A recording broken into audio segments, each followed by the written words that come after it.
你有没有发现，有些人一天可以说很多次对不起，明明只是想问一个问题，却先说一句不好意思，只是请别人帮个小忙，也会急着说麻烦你了。甚至有人不小心撞到你，第一个说对不起的人，竟然还是你。如果你也是这样，你可能一直以为自己只是比较有礼貌，比较替别人着想，不想造成任何人的困扰。但今天，我想告诉你一件事，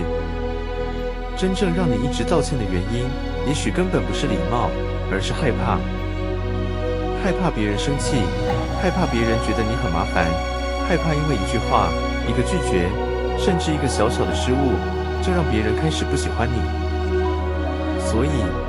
你开始习惯先道歉，先退让，先把姿态放低，希望对方舒服一点，希望冲突不要发生。即使那件事情根本不是你的错，你还是会下意识把责任往自己身上揽。心理学认为，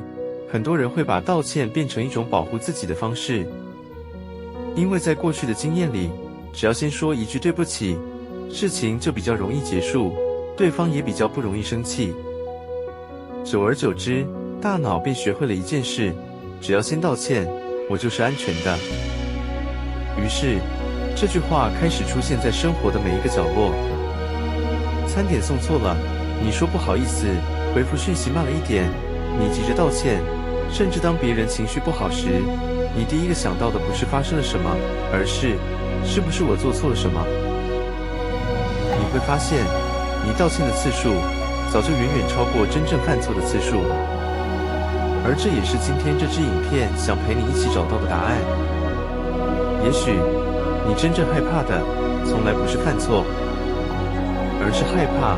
失去别人的喜欢。如果你仔细回想，就会发现，没有人一出生就这么爱道歉。小时候的我们，想哭就哭，想笑就笑，想要什么就直接说，不会因为提出需求而感到愧疚，也不会因为拒绝别人而觉得自己做错了什么。真正让一个人开始习惯道歉的，往往不是长大以后，而是在成长的过程中，一点一滴学会的。也许，小时候你不小心打翻一杯水，迎接你的不是一句没关系，而是一顿责备。也许，当你表达自己的想法时，得到的不是理解，而是不要顶嘴，你怎么那么不懂事，都是因为你。慢慢的，你开始发现，只要自己先认错，大人的情绪就会比较快平复，只要先道歉，冲突就比较容易结束，只要把责任揽到自己身上，家里的气氛就会恢复平静。于是，你的大脑默默建立了一套规则：先道歉比冲突安全，先退让比表达自己安全，先委屈自己比失去关系安全。久而久之，这些反应不再需要思考，而是变成了一种习惯。每当感受到压力、冲突，或察觉到对方情绪不对劲，你的大脑就会自动跳出同一个答案：先道歉。心理学把这种反应称为讨好反应。有些人在面对压力时会反击，有些人会逃避，而有些人则会努力让对方开心，希望透过自己的退让，换来一段关系的安全感。所以，你以为自己是在道歉，其实你真正想说的是：拜托，不要生我的气；拜托，不要讨厌我；拜托，不要离开我。很多人会说，可是我真的只是比较有礼貌。那我想问你一个问题，如果今天有人撞到你，第一个开口说对不起的人还是你，如果朋友临时取消约定，你反而说不好意思，没关系；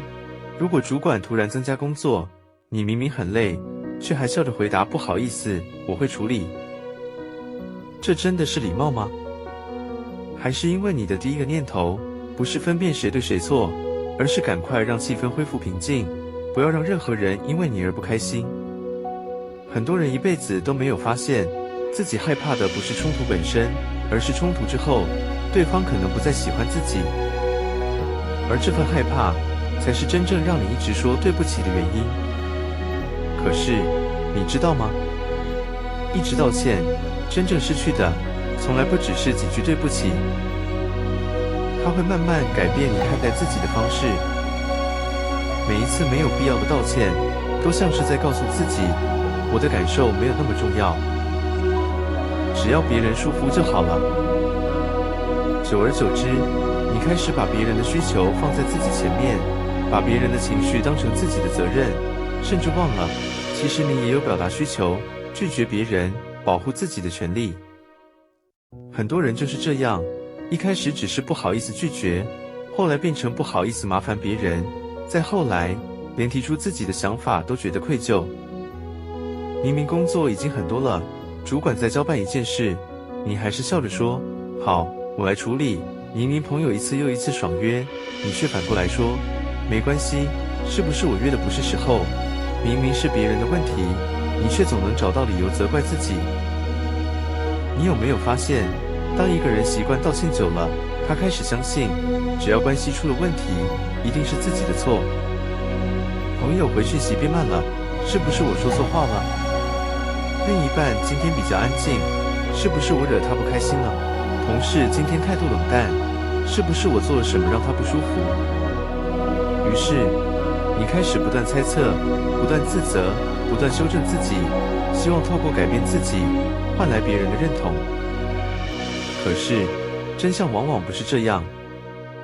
有人今天心情不好，也许只是工作压力太大；有人没有立刻回复讯息，可能只是正在忙；有人态度冷淡，也可能只是他今天真的很累。很多事情根本和你没有关系，只是当你习惯把所有责任都揽在自己身上，你的大脑就会自动认定，一定是我不好。这也是为什么很多总是道歉的人，最后都活得很累，因为他们每天都在替别人的情绪负责，却很少有人替自己的情绪负责。真正健康的关系，不是建立在你的委屈之上，更不是靠一次又一次的退让来维持。真正在乎你的人，不会因为你拒绝一次，就否定你的价值，也不会因为你没有道歉，就突然不爱你。所以，真正需要改变的，不是把对不起这3个字从生活中拿掉，而是开始相信一件事，不是所有人的情绪都需要你负责，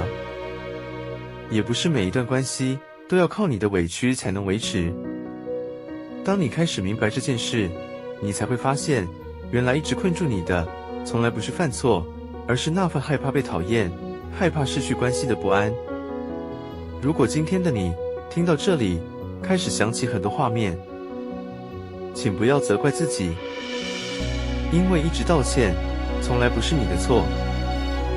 它只是过去的你为了保护自己而学会的一种生存方式。只是现在的你已经长大了，那些曾经保护你的方法，也许正在慢慢限制你的人生。真正的改变，不是逼自己从今天开始再也不要说对不起，而是在每一次准备道歉之前，先停下来问自己一句话：我真的做错了吗？如果答案是有，那一句对不起是负责任；但如果答案是没有，那一句对不起很可能只是你的恐惧在说话，害怕别人生气，害怕被拒绝，害怕被讨厌。可是，你要慢慢明白一件事，有礼貌不等于没有界限，善良也不等于必须委屈自己。真正成熟的人，不是永远把责任往自己身上揽，而是知道哪些责任属于自己，哪些责任并不属于自己。也许一开始，你还是会忍不住说出那一句不好意思。没有关系，改变一个陪伴自己很多年的习惯，本来就需要时间。真正重要的是，下一次当你又准备把所有错都怪到自己身上的时候，愿不愿意替自己说一句话：这不是我的错，或者我的感受也很重要。最后，我想送给你一句话：你不需要一直道歉，才能证明自己是一个好人。真正值得珍惜的人，不会因为你拒绝一次，没有迎合他的期待，就否定你的价值。所以，下一次当对不起又来到嘴边时，请先停1秒，因为你真正需要保护的，不是所有人的情绪，而是那个一直害怕被讨厌的自己。我们下一集见。